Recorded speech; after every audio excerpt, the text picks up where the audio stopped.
Bienvenue sur Total Vélo pour le résumé de la première étape de l'Acro-Race 2024. Départ de Vodice, direction Sinj pour 163 km de course.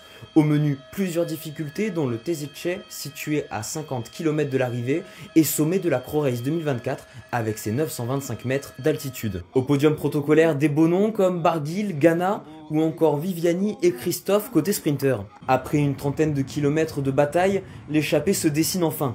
Joaquim Murgalde, Philippe Rea, Francisco Munoz, Axel Van Der Toek et Cyrus Monk en font partie.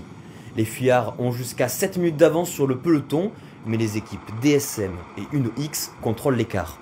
À 58 km de l'arrivée, Munoz de la Polti Cometa perd l'équilibre dans le virage. Il emporte avec lui 2 coureurs et même la moto caméra. Si tout le monde repart, Philippe Rea, touché au genou gauche, est vite repris par le peloton. Le Tchèque ne pourra pas finir l'étape. 2 sur 2 pour Van Der Toek au sommet de Tezice qui devance Murgalde et s'assure de porter le maillot de meilleur grimpeur pour la seconde étape.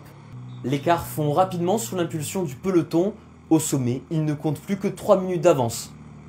Malgré le rapprochement, le groupe se désorganise pour le sprint intermédiaire où Cyrus Monk passe en tête. Le coureur de la Q36.5 se relève en compagnie de Murgalde à 22 km de l'arrivée, laissant les 2 derniers survivants sans aucune chance de victoire. Dans l'emballage final, Ineos lance le sprint pour Viviani. Alexander Christophe est idéalement placé dans sa roue.